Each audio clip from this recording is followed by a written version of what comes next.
Bismillahirrahmanirrahim. Assalamualaikum warahmatullahi wabarakatuh. Alhamdulillahi rabbil alamin. Hamdan katsiran thayyiban mubarakan fi kama yuhibbu rabbuna wa yardah. Wa asyhadu an la ilaha illallah wahdahu la syarikalah. Wa asyhadu anna Muhammadan abduhu wa rasuluh. Allahumma salli ala nabiyyina Muhammad wa ala alihi wa man tabi'ahum bi ihsan ila yaumiddin. Allahumma inna nas'aluka ilman nafi'a wa rizqan thayyiba wa amalan mutaqabbala. Puji syukur kita panjatkan pada Allah. Salawat dan salam semoga tercurah pada Nabi besar Nabi agung kita Muhammad sallallahu alaihi wasallam. Baik Bapak dan Ibu sekalian, para jamaah yang semoga senantiasa dirahmati dan diberkahi oleh Allah Subhanahu wa taala. Pada kesempatan malam ini kita bersyukur atas nikmat dan karunia yang telah Allah anugerahkan pada kita sekalian, sehingga malam ini kita bisa berkumpul dalam majelis yang mudah-mudahan jadi penuh berkah bagi kita sekalian, dan mudah-mudahan ini dapat dirutinkan insyaallah setiap pekannya biiznillah. Baik Bapak dan Ibu sekalian, khusus nanti untuk Gunung Kidul Utara, kami khususkan nanti di Masjid Al-Ikhlas Semin Kota ini untuk bisa dirutinkan insyaallah dengan membahas kitab tafsir. Nanti kita mulai dari tafsir Jalalain karya Imam Jalaluddin Al-Mahalli dan Jalaluddin As-Suyuti. Targetnya adalah pembahasan pertama surat Al-Fatihah, lalu kita mulai dengan surat-surat pendek dari belakang, saking surat An-Nas, Al-Falaq, Al-Ikhlas dan seterusnya. Nah, materi biasanya saya kasih dalam waktu singkat, nanti 40 menit, terus 20 menit nanti untuk tanya jawab kalau bisa yang terkait dengan materi. Adapun di luar materi juga kami persilahkan jika ada yang ingin bertanya, monggo nanti kami berikan kesempatan dan waktu. Baik para jamaah sekalian, kitab yang kita bahas namanya Tafsir Jalalain. Saya tidak bahas kitab tafsir besar seperti Ibnu Katsir atau Imam At-Tabari.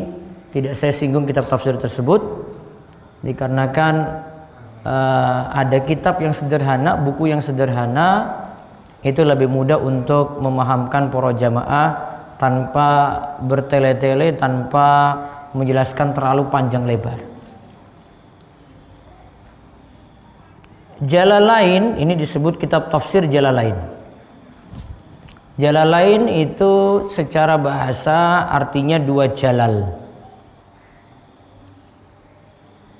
Jadi kalau dalam bahasa Arab itu jalalun. Jalalun itu satu jalal, namun kalau disebut Jalalain ada dua jalal. Berarti ada dua penulis kitab ini. Yang pertama penulisnya adalah Jalaluddin Al-Mahalli. Yang kedua adalah Jalaluddin As-Suyuti. Yang terlebih dahulu hidup itu adalah Jalaluddin Al-Mahalli. Lahir tahun 771 Hijriah di Mesir. Meninggal tahun 864 Hijriah. Kemudian penulis kedua itu adalah Jalaluddin As-Suyuti. Lahirnya tahun 849 Hijriah, meninggal dunia tahun 911 Hijriah. Kitab tafsir ini ditulis dua penulis. Karena yang satu nulis duluan tidak rampung, ya, enggak rampung, dilanjutkan oleh penulis yang kedua. Penulis pertama namanya Jalaluddin Al-Mahalli, hidup duluan tadi. Beliau menulis dari surat Al-Kahfi sampai surat An-Nas. Al-Kahfi sampai surat An-Nas. Dan kita dianjurkan untuk surat Al-Kahfi dibaca setiap kapan? Malam Jumat atau hari Jumat. Dari surat Al-Kahfi sampai surat An-Nas. Lalu Imam Jalil Mahalli mulai lagi surat Al-Fatihah. Terus tidak selesai, meninggal dunia. Jadi dia sudah tulis saking surat Al-Kahfi sampai surat An-Nas, kemudian dia tulis lagi surat Al-Fatihah, terus meninggal dunia. Enggak selesai. Lalu Jalaluddin Asyuti tulis saking surat Al-Baqarah sampai surat Al-Isra. Al-Baqarah sampai surat Al-Isra. Nah, akhirnya sempurnalah kitab tafsir ini jadi tafsir 30 juz lengkap. Tafsir 30 juznya pun cuma segini. Nah, ini kitab aslinya ini. Tafsir Jalalain, 1 jilid. Kalau biasanya kita dengar tafsir Ibnu Katsir, kitab Arabnya itu ada 7 jilid besar. Ada lebih besar lagi daripada itu, ada tafsir At-Tabari. Lebih lengkap lagi adalah tafsir As-Suyuti.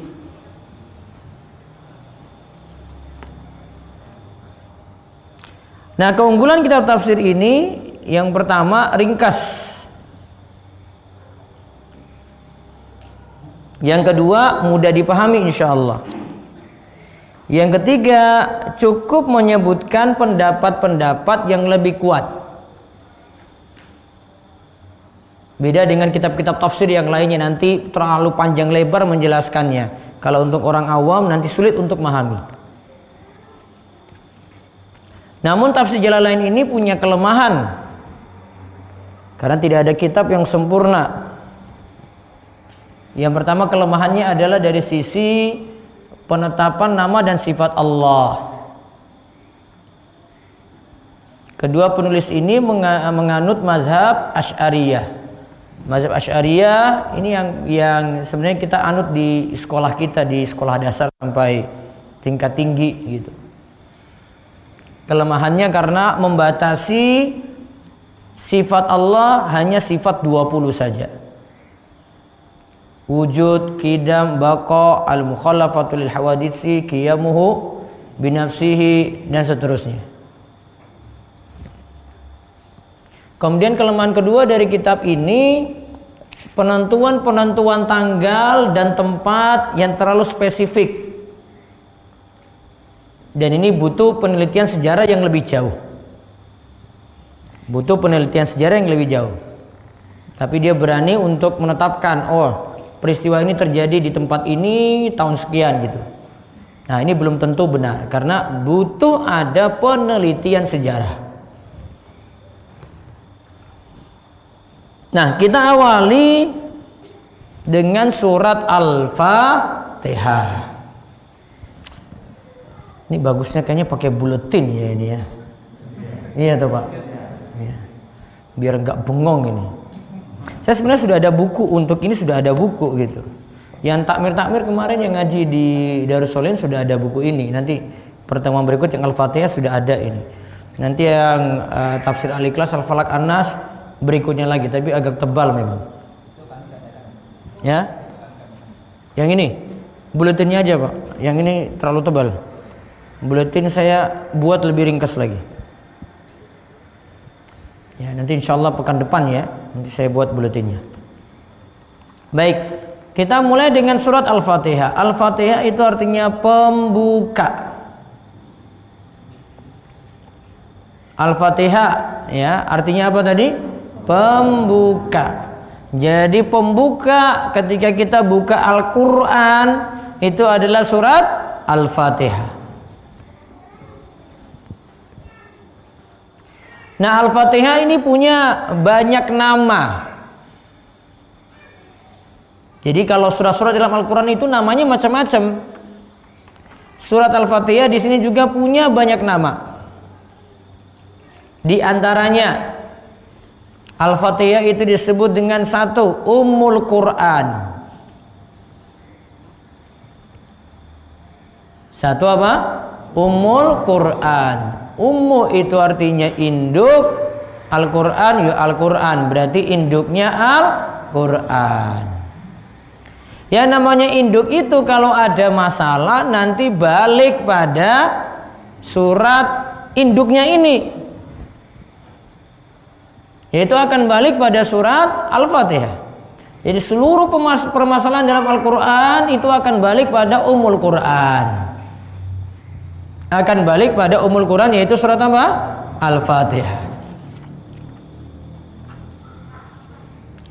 Nama lainnya lagi surat Al-Fatihah adalah Sab'ul Mathani, 7 ayat yang terus berulang.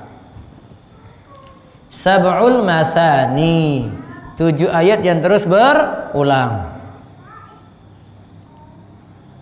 Karena ingat ya, sepakat para ulama surat Al-Fatihah itu 7 ayat.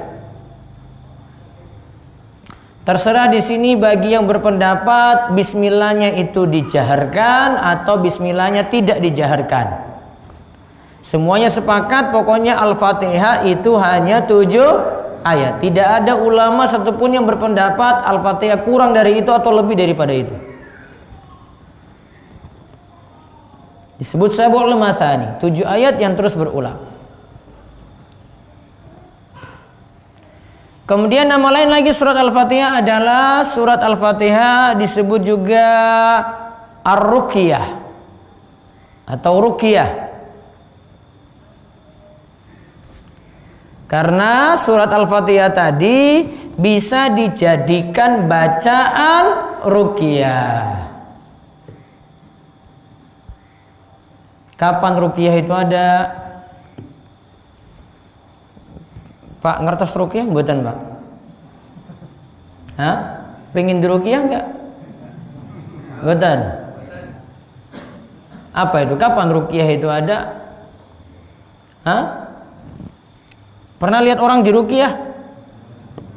Ya, kapan dia diruqyah itu, Pak? Pas kesurupan. Nah, ada cerita di sini tentang Al-Fatihah itu disebut ruqyah. Jadi ada sahabat-sahabat itu pernah mampir suatu tempat, kemudian mereka tidak dilayani. Lantas kebetulan di tempat itu ada seorang tokoh kena gigitan binatang, lantas jatuh sakit. Maka orang-orang di kampung tersebut yang tadi tidak layani para sahabat minta tolong pada sahabat. Tolonglah ini tokoh kami ini jatuh sakit, ini dia diruqyah gitu biar cepat sembuh. Maka ketika itu para sahabat buat perjanjian dulu. Baik, karena kalian tadi tidak mau melayani kami, kalau ini berhasil kami bacakan ayat ini kepada orang yang jatuh sakit tadi, maka kami mohon diberikan 1 ekor kambing. Mereka sepakat, setuju. Ya baik, kami setuju. Lantas dibacakanlah surat Al-Fatihah. Dengan izin Allah sembuh. Dengan izin Allah apa?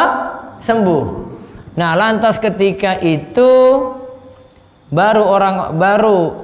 mereka dapat kambing, kemudian bawa pulang dan lapor pada Nabi sallallahu alaihi wasallam, "Wahai Rasulullah, kami telah meruqyah di suatu tempat, yaitu ada seorang tokoh kena sengatan binatang, kemudian kami membacakan surat Al-Fatihah." Lantas ketika itu Nabi SAW tanya, "Dari mana kalian tahu kalau Al-Fatihah itu ruqyah?" Al-Fatihah itu apa? Ruqyah. Artinya Nabi SAW setuju dengan ini. Kemudian Nabi SAW minta, kalian dapat kambing tadi kan? Nanti kasih saya jatah dari kambing tadi.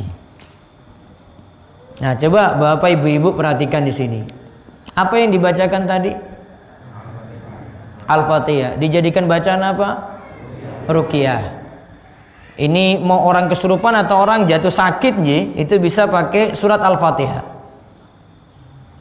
Bisa juga surat Al-Fatihah ini, ya, surat Al-Fatihah ini ditemani dengan surat-surat yang lain atau ayat yang lain. Bisa tambahkan ayat kursi, bisa tambahkan surat Al-Ikhlas, surat Al-Falaq, surat apa? An-Nas.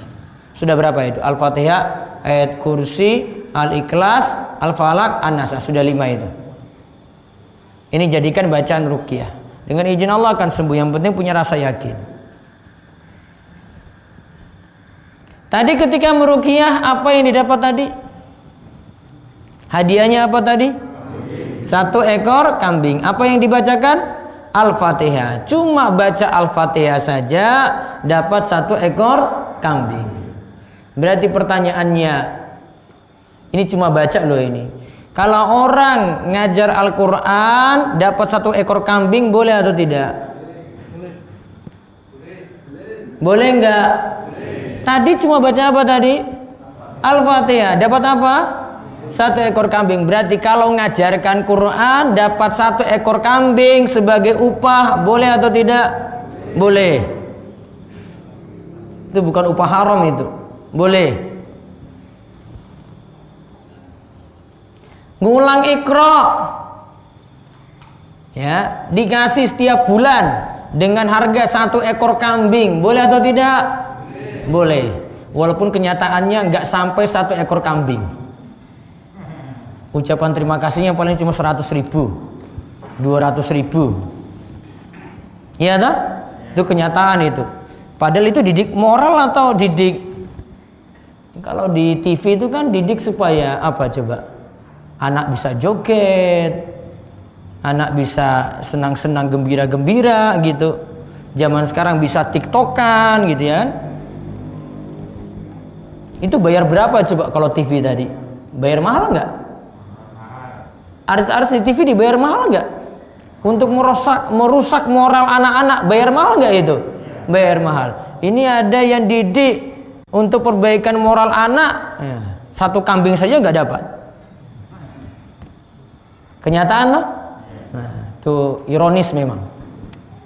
Guru ngaji dibandingkan dengan artis, coba lihat aja penghasilannya gimana. Padahal yang satu itu merusak akhlak, moral, yang satu itu yang ngajarkan akhlak yang benar, moral yang benar. Namun perlakuannya nggak adil. Namun kalau orang tua zaman ini lebih senang itu anaknya, oh nanti mau jadi apa? Oh jadi artis, mau jadi apa? Oh jadi YouTuber. Namun coba kalau cita-citanya jadi guru ngaji, jadi ustadz, jadi kiai, oh, paling nanti ujung-ujungnya paling jadi kiai, jadi ustadz, jadi wong kere nanti. Sudah penilaian sudah beda itu. Paling satu itu perbaiki moral anak, ngantarkan anak ke surga, orang tua juga punya amal jariah. Ya, sedangkan tadi didikan yang kedua dari artis itu cuma merusak. Gak bisa bawa manfaat untuk orang tua, merusak moral, anak jadi bejat, anak jadi durhaka. Namun orang tua bela-belain untuk jadi seperti itu. Itu zaman now itu. Ya. Baik, balik lagi. Berarti mendapatkan upah dari mengajarkan Al-Quran hukumnya boleh. Paham ji? Mendapatkan upah dari mengajarkan Al-Quran hukumnya apa? Boleh. Termasuk misalnya ada orang nulis buku, kemudian itu isi pelajaran agama, dia dapat upah, dapat penghasilan dari situ, hukumnya boleh, halal.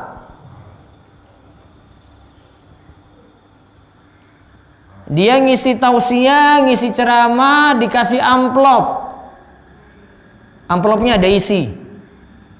Isinya diambil, amplopnya dibuang. Boleh nggak isinya dimanfaatkan? Boleh. Itu boleh dimanfaatkan. Tadi ceritanya dari tadi itu loh, Al-Fatihah saya dapat upah 1 ekor kambing. Namun untuk masalah upah tadi, kalau bisa tidak ditetapkan, orang nganggo tarif. Nggak boleh ditetapkan nanti ya, kalau saya ngisi 1 jam di Masjid Semin, pokoknya saya ngisi 1 jam, tahu sendirilah saya ongkos perjalanan itu mahal, ya minimal 10 juta lah 1 pekan. Kalau nggak setuju ya sudah, saya nggak mau ngisi. Nah, menetapkan tarif seperti ini yang nanti masalah. Yang pertama itu nanti pengaruh ke keikhlasan, yang kedua nantinya pengaruh ke materi yang nanti dia isi, karena kalau sudah tetapkan kayak gitu dia perlu jaga-jaga baik-baik gitu. Jangan-jangan nanti ini masalah terusnya. Banyak memperhatikan orang, tidak mau memperhatikan dalil gitu. Jadi kalau tetapkan tarif itu dihindari. Namun kalau dikasih cuma-cuma boleh dimanfaatkan. Dan kalau seorang itu ngisi ceramah dia tidak meminta, tidak tetapkan tarif, lebih afdal. Itulah yang Allah perintahkan dalam surat Yasin. Ittabi'u man la yas'alukum ajra wa hum muhtadun. Ikutilah orang yang tidak meminta upah dari kalian. Dia tidak minta upah dari kalian. Para nabi itu nggak minta upah. Kita nggak pernah lihat Nabi Muhammad dakwah kemanapun itu nggak pernah minta upah itu. Yang ada cuma cacian, dilempar batu, ya dikucilkan. Maka Allah katakan tadi, ittabi'u man la yas'alukum ajra. Ya, ikutilah orang yang tidak minta upah dari kalian. Wa hum muhtadun, dan mereka itu adalah orang-orang yang mendapatkan petunjuk.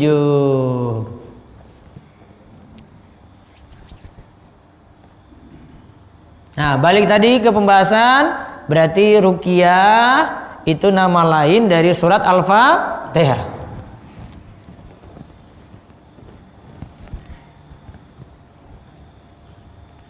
Di samping itu juga selain nama lain tadi, surat Al-Fatihah punya kedudukan penting di dalam Al-Quran, bahkan dalam ibadah.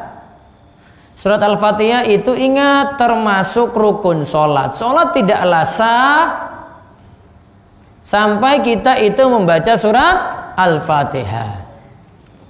Kata Nabi SAW, la sholata liman lam yaqra bi fatihatil kitab. Tidak ada sholat bagi orang yang tidak membaca fatihatil kitab, yang tidak membaca surat Al-Fatihah. Tadi disebut apa? Tidak ada sholat. Berarti kaitannya sholat ini dengan surat Al-Fatihah. Tidak ada surat Al-Fatihah berarti tidak ada sholat. Maka para ulama itu masukkan membaca Al-Fatihah itu bagian dari rukun sholat. Baca surat Al-Fatihah itu sekali lagi bagian dari rukun sholat. Berarti hukumnya wajib, bukan sunnah.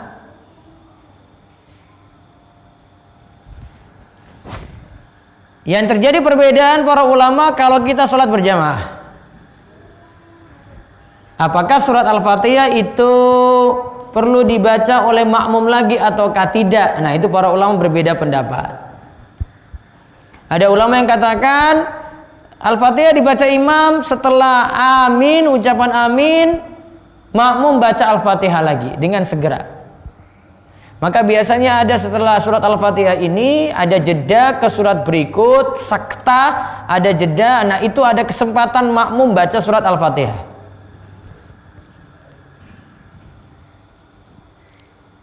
Ada juga pendapat yang kedua yang menyatakan bacaan Al-Fatihah imam jadi bacaan untuk makmum. Di antara dalilnya adalah karena dapat ruku', dapat sa'rokaat. Dapat apa tadi? Ruku', dapat 1 rakaat. Berarti kalau tidak mendapati ruku, pas masuk imam lagi sujud, berarti tidak mendapatkan 1 rakaat. Sekarang pertanyaannya tadi, dapat ruku, dapat 1 rakaat, sempat baca Al-Fatihah atau tidak? Tidak. Al-Fatihah gimana tadi? Ditanggung imam.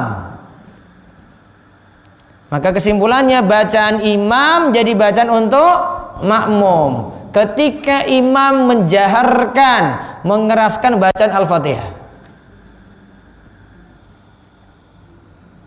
Namun kalau imam tidak menjaharkan seperti sholat isya tadi di rakaat ketiga dan keempat, makmum baca lagi sendiri.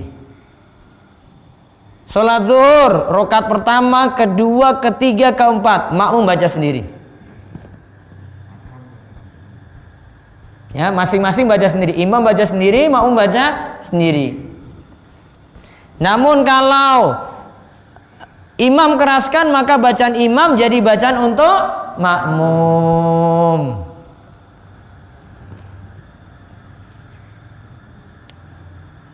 Apa dalilnya tadi? Dapat satu ruku, dapat satu rakaat. Apa dalilnya? Dapat ruku, dapat satu rakaat. Hadis Abu Bakrah. Ceritanya Abu Bakrah itu telat sholat.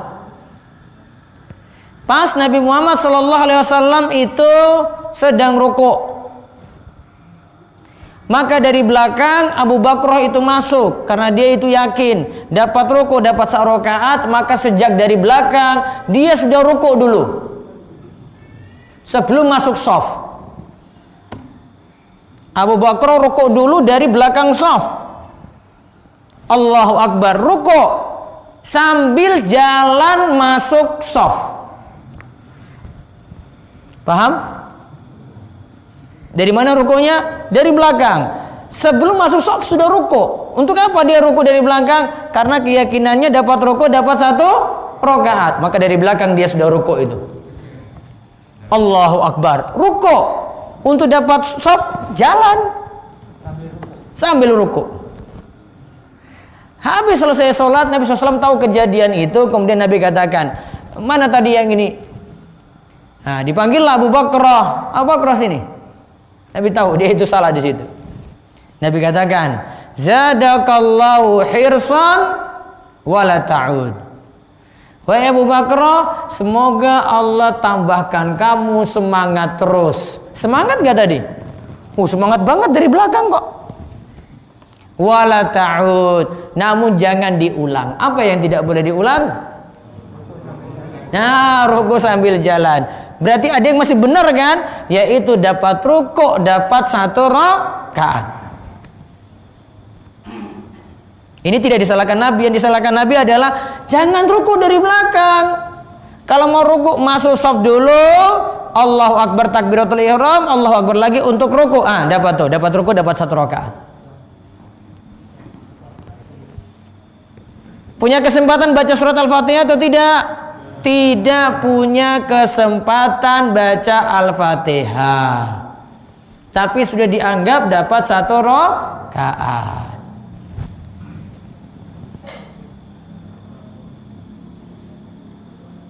Maka kalau misalnya baru masuk, imam itu lagi ruku, langsung ikuti imam ruku. Takbiratul ihram dulu, Allahu Akbar, kemudian takbir untuk ruku. Al-Fatihahnya gimana Ustadz? Al-Fatihahnya sudah ditanggung siapa? Imam. Sudah ditanggung itu, otomatis.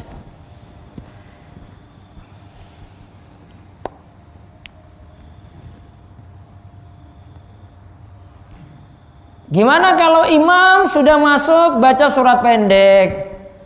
Ini misalnya surat Isya, rakaat pertama imam sudah masuk baca surat Al-Ikhlas. Mau baca Al-Fatihah atau tidak? Pak, sudah telat toh? Imam lagi baca Qul huwallahu ahad, Allahus samad, lam yalid wa lam yulad wa lam yakul lahu kufuwan ahad. Makmum baca Al-Fatihah enggak? Sempat enggak itu baca Al-Fatihah? Tidak sempat. Seandainya sempat pun sudah ditanggung oleh imam. Yang penting dia dapati ruku, dapat rakaat tadi.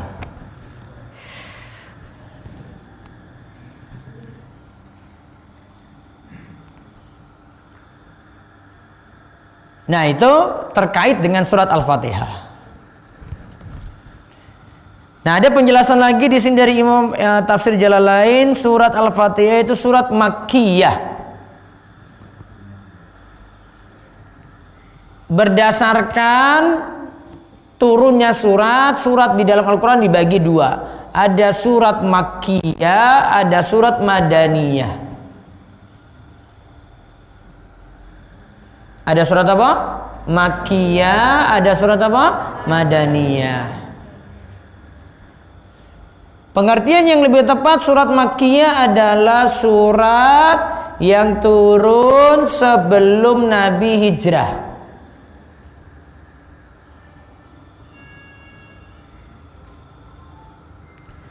Kemudian yang kedua tadi surat apa? Madaniyah. Surat Madaniyah itu apa? Surat yang turun setelah Nabi hijrah ke Madinah.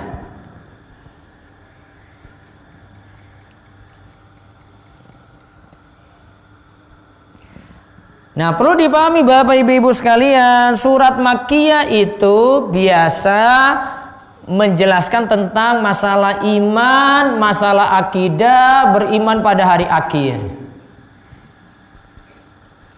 Masalah apa tadi? Iman, akidah, beriman pada hari akhir itu. Dan sifat ayatnya pendek-pendek. Ada di juz 30, itu pendek-pendek itu. Walaupun itu pendek Pak, Bu, ayat pendek-pendek ini lebih sulit dihafal daripada ayat panjang. Karena sifat ayat pendek itu hampir-hampir mirip ayatnya. Beda dengan ayat panjang. Maka orang itu kalau hafal surat Al-Baqarah lebih mudah dibandingkan hafal juz 30, 29, 28. Juz 28, 29, wah itu lebih muter-muter dia dibandingkan Al-Baqarah dia itu hafal. Kemudian sifat ayat Madaniyah itu membicarakan tentang masalah hukum.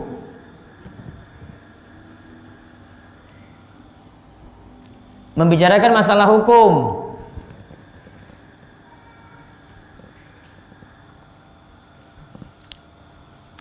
Yang duluan turun Makkiyah dulu apa Madaniyah? Makkiyah. Tadi Makkiyah berisi tentang ayat apa tadi Pak? Iman kan? Berarti iman itu dikuatkan dulu. Baru kemudian masalah hukum itu masuk.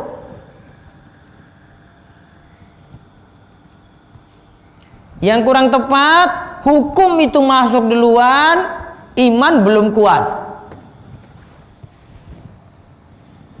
Itu biasanya sulit diterima itu.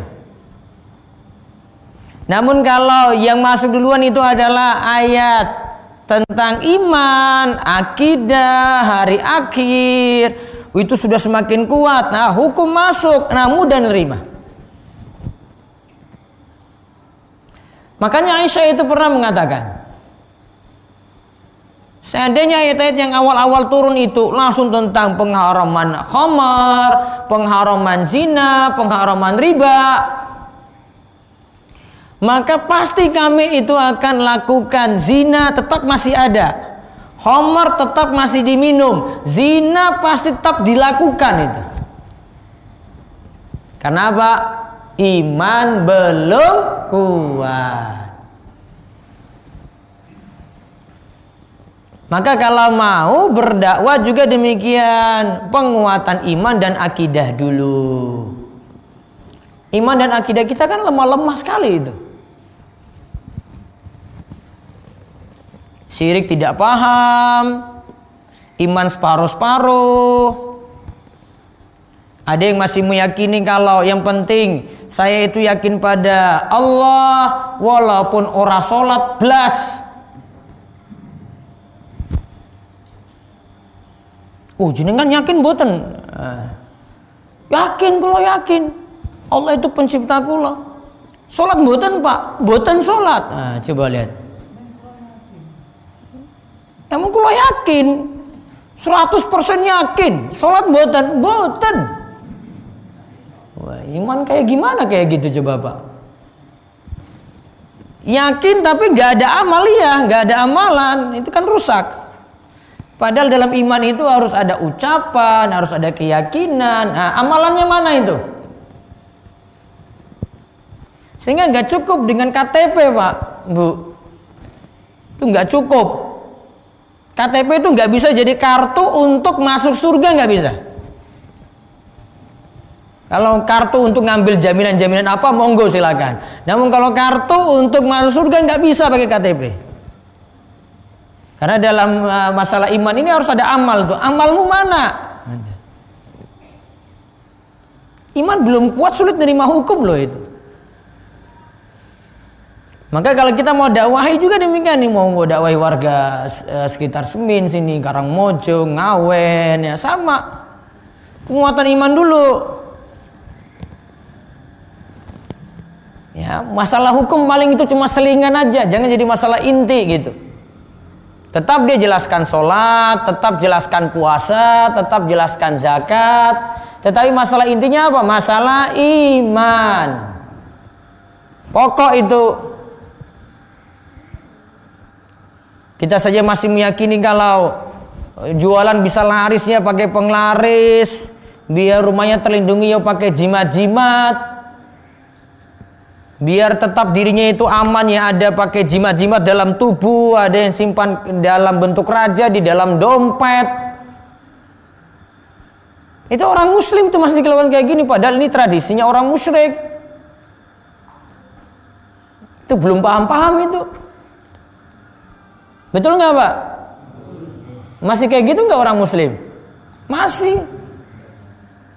Iman masih belum kuat tuh. Nah, imannya belum kuat, masuk lagi ke masalah hukum yang berat, tambah pusing lagi dia. Iman belum kuat, wah jenengan tambahkan masuk lagi. Ini bahas riba, wah sudah nggak rampung-rampung itu masalah. Jimat masih ada, masuk masalah riba. Riba itu berat banget itu. Sudah nggak selesai itu. Uang di kesehariannya saja penuh riba. Mau pakai apa? Motor. Masih kredit. Nah, kena meneh.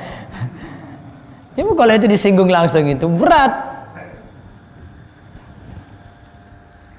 Nah, makanya ada ayat-ayat awal 5 qiyah, penguatan iman dulu.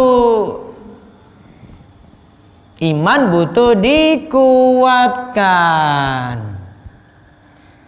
Sampai terkait dengan masalah iman itu prinsip wala wal bara. Wala wal bara itu apa, Ustaz?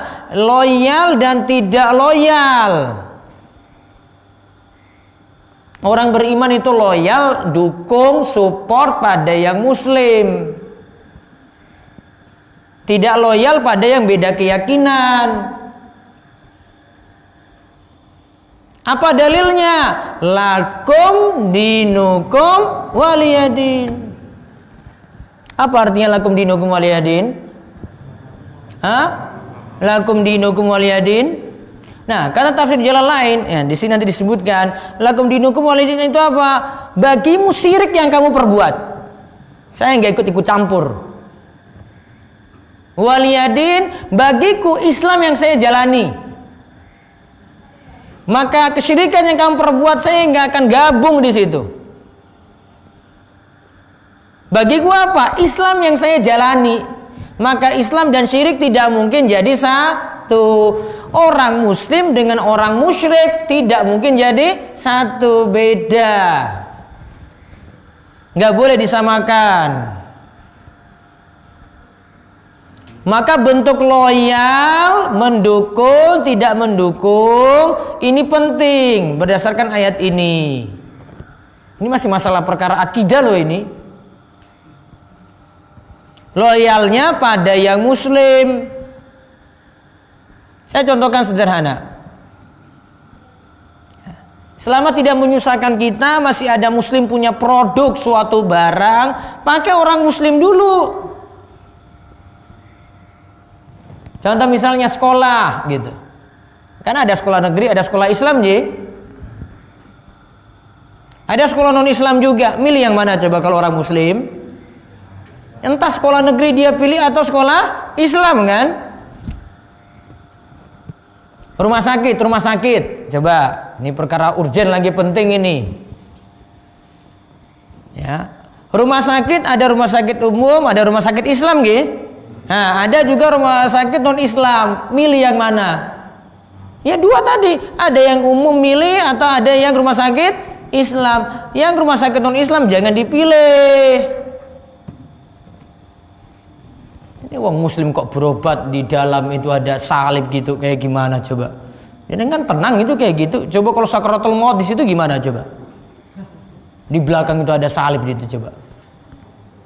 Sakaratul mautnya gimana itu? Loyal, itu lebih jaga keimanan kita loh di situ.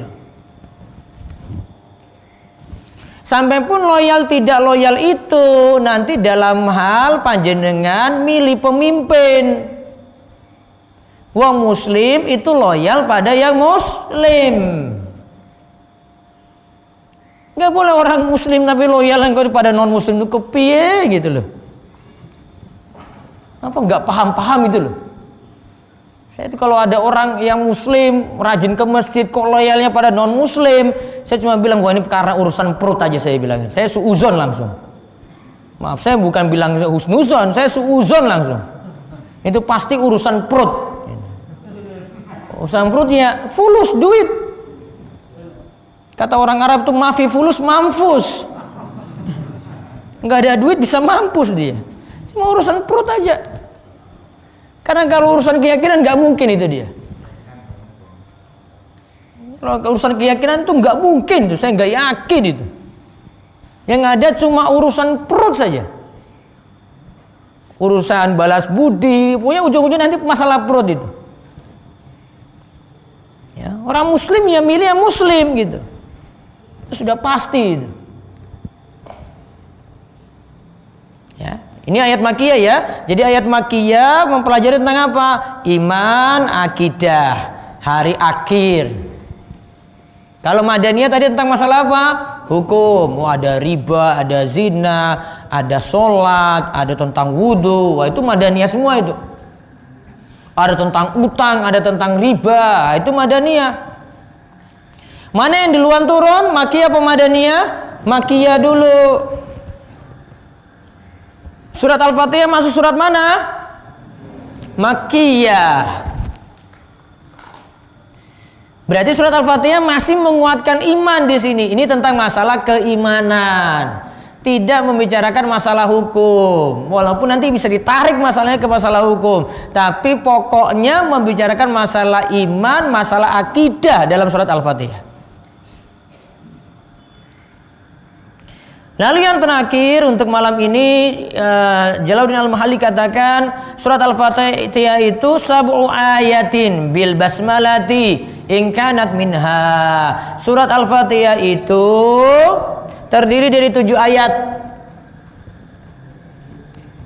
Bisa kita katakan bismillah itu bagian dari surat Al-Fatihah. 7 ayat ini berarti dimulai dari Bismillahirrahmanirrahim.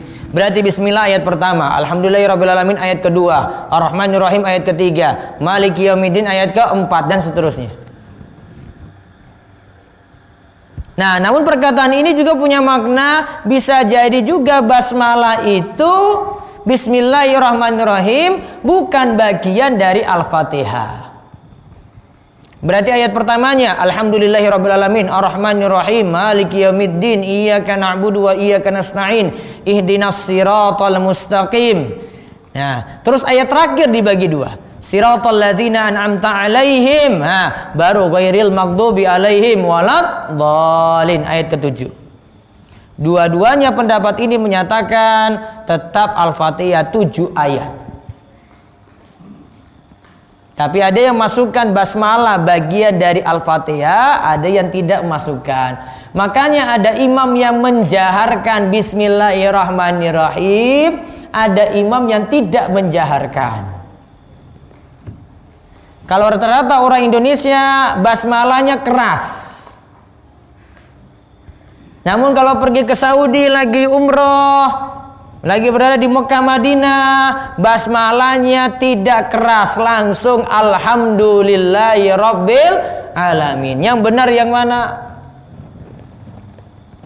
Yang benar yang mana? Hah? Yang benar yang mana? Yang paling aman yang mana coba? Hah? Yang paling aman yang mana? Basmalahnya keras atau tidak? Untuk orang Indonesia keras. Kenapa? Oh, nggak ada yang protes. Ya, mau protes gimana coba? Sudah masuk kok. Namun ketika jenengan nggak keraskan, ada yang protes. Ini masnya kepiye atau sholat? Masa bismillah saja nggak bisa baca gitu. Kok langsung alhamdulillahirabbil alamin? Nah, ada yang protes toh. Ya, itu untuk orang Indonesia. Jadi dilihat kalau pas lagi sholat di Semin misalnya, itu di masjid yang bagaimana? Di masjid yang notabene di situ harus bismillahnya jar, ya sudah jaharkan. Namun kalau bismillahnya nggak jar, ya sudah nggak usah jar juga nggak apa-apa. Tergantung.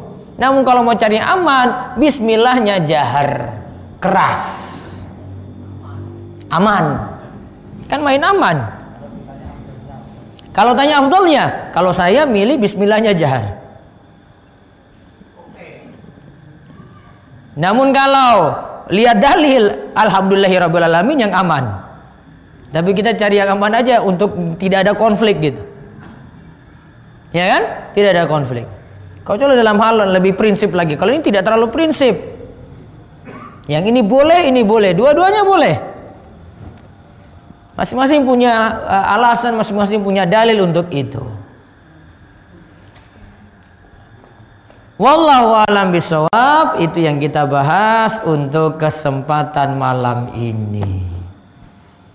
Sudah lama tuh? Berapa jam tadi? Ada pertanyaan Ustaz? Konten pertanyaan apa mboten?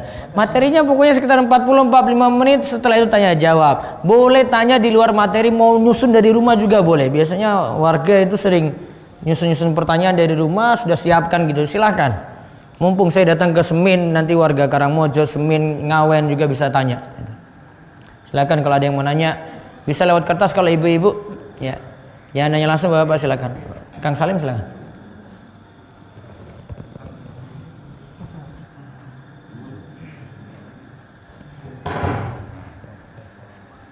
Langsung mana? Langsung aja ya. Iya. Satu pertanyaan Ustaz. Dalam hal ru'yah, apakah pelaku ru'yah boleh menentukan atau meminta upah? Dalam hal ruqyah, boleh nggak pelaku ruqyah meminta upah? Tadi apa minta upahnya tadi? Nah, wes berarti boleh. Mungkin dari sama. Ya, jadi kalau minta satu kambing boleh. Ya, silakan. Assalamualaikum warahmatullahi wabarakatuh. Waalaikumsalam warahmatullahi wabarakatuh. Pertama tentang ruqyah. Ruqyah. Saya pernah mendengar kalau orang yang meminta ruqyah, minta diruqyah, itu katanya tidak punya kesempatan mati syahid. Yang kedua, Mungkin tidak punya kesempatan masuk surga tanpa hisab. Nah, itu. Ya, terus. yang kedua tentang Al-Fatihah yang dibaca sir ketika sholat Zuhur. Misalnya kalau imamnya itu kan ada yang terlalu cepat sehingga Oh, nggih. itu baru alhamdulillahirabbil alamin. Kadang ada imam yang sudah rukuk. Iya. Itu bagaimana? Baik. Baik, yang pertama tadi tentang ruqyah. Bolehkah meminta di ruqyah? Kalau minta ruqyah apakah benar nanti sulit masuk surga tanpa hisab, tanpa siksa? Memang ada hadis yang menyebutkan 70.000 orang. Jumlahnya berapa? 70.000. Yang dinyatakan orang-orang ini masuk surga tanpa hisab, tanpa siksa. Sifatnya itu ada 4. Yang pertama, la yastarkun, tidak meminta diruqyah. Kemudian la yaktaun, tidak minta diobati dengan besi panas. Wala yatatayyarun, tidak beranggapan sial. Kemudian yang keempat, wa ala rabbihim yatawakkalun, mereka itu tawakal penuh pada Allah. Kuncinya pada yang keempat ini. Tapi lihat urutannya. Satu tadi apa? Tidak minta di ruqyah. Saya jelaskan dulu nomor 2. Nomor 2 itu apa? Tidak meminta diobati dengan besi panas. Jadi dulu di masa silam itu, kalau ada di sini luka parah, misalnya habis perang gitu ya, dapat sabetan pedang di sini, besi panas diambil, ditempelkan di sini, dilekatkan, lantas sembuh. Biasanya ada ketergantungan dengan pengobatan kayak gini. Maka dalam syariat Islam, ya, baiknya tidak meminta seperti itu, biar hati tidak bergantung dengan pengobatan tadi. Yang ketiga tadi apa? Tidak beranggapan sial. Ini disebut kalau dalam bahasa kita percaya pada mitos-mitos, percaya pada tahayul khurafat. Apa ya tahayul khurafat di semin apa ya ini? Ketibaran apa? Cecak apa ini keyakinannya? Sial. Nanti datang sial gitu. Oh, nabrak kucing di tengah jalan. Wah, tunggu nanti kamu sial lagi sebentar itu. Ya. Ada lagi itu kaitannya dengan jomblo itu, makan di depan rumah nanti jodoh sulit datang. Masing-masing daerah punya keyakinan sendiri-sendiri. Nah, itu namanya kalau dalam istilah syariat namanya tatayyur, beranggapan sial. Maka sifat 70.000 tadi itu apa? Tidak beranggapan sial. Karena kalau beranggapan sial seperti itu, hatinya bergantung pada selain Allah. Tidak bergantung pada Allah. Kemudian yang keempat apa tadi? Tawakal penuh pada Allah Subhanahu wa taala. Nah, kaitannya dengan la yastarkun, tidak meminta diruqyah di sini ada beberapa penafsiran para ulama. Namun yang tepat bukan berarti tidak boleh meminta diruqyah.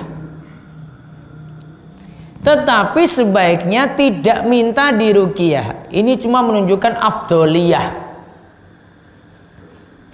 Tapi kalau meminta diruqyah tidak masalah. Asalkan apa? Hatinya tawakal penuh pada Allah.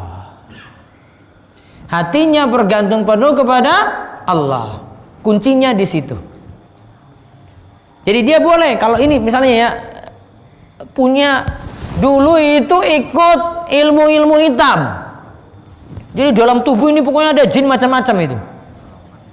Ya.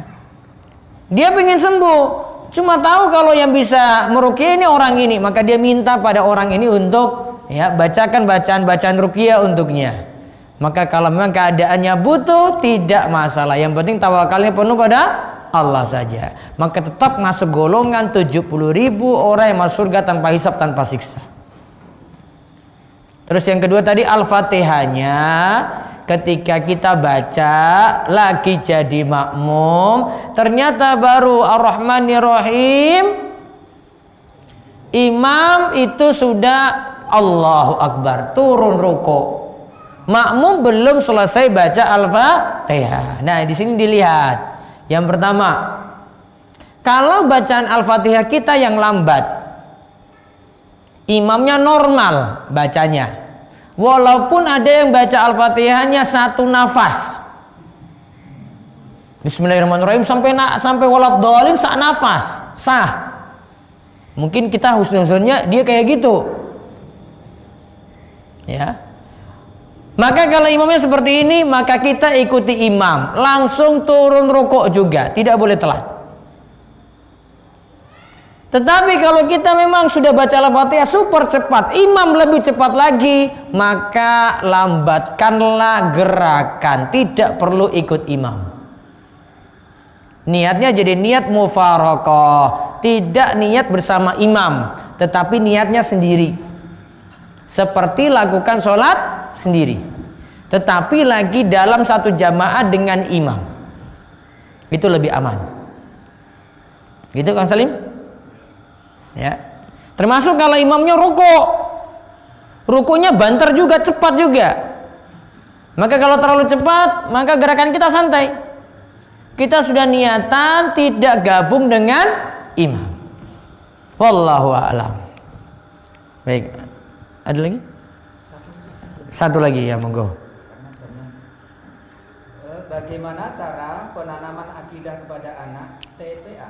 Sedangkan sekarang anak-anak selalu menggunakan HP, terutama pada masa pandemi sekarang. Baik, sekarang anak-anak pakai HP. Bagaimana penanaman akidah pada anak-anak? Masih bisa TPA nggak sekarang?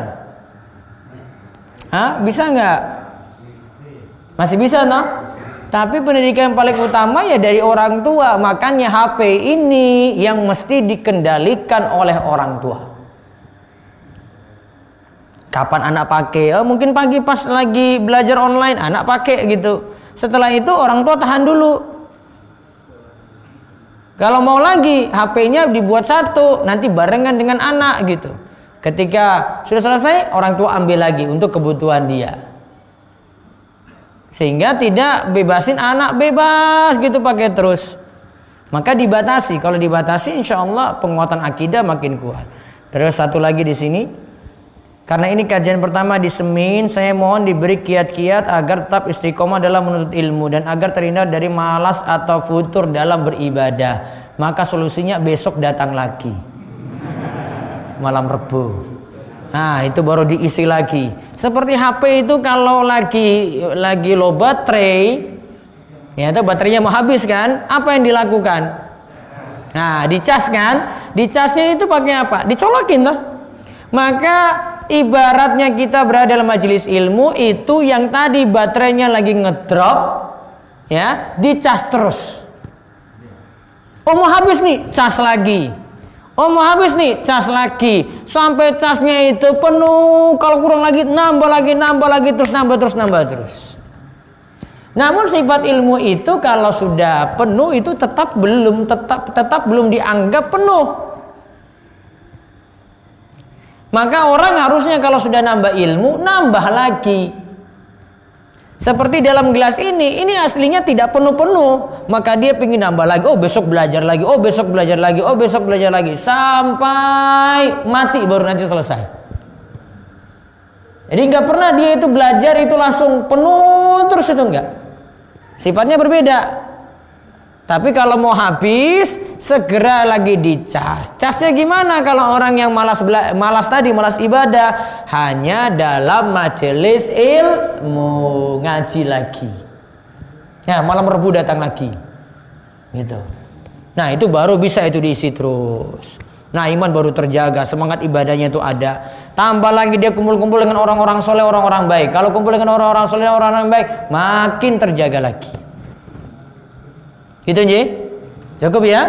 Namun kalau untuk pekan depan insya Allah kita mulai ba'da isya langsung. Jadi saya usahakan sholat isya di sini. Nah setelah itu langsung kita mulai. Jadi diharapkan para jamaah sholat isya di Masjid Al-Ikhlas ini. Ya setelah itu langsung lanjut biar tidak terlalu malam selesainya. Karena terlalu malam juga enggak baik. Nanti malah sulit subuh. Nah, mendingan lebih cepat selesai ya, sehingga tidak terlalu malam untuk sampai pulang ke rumah.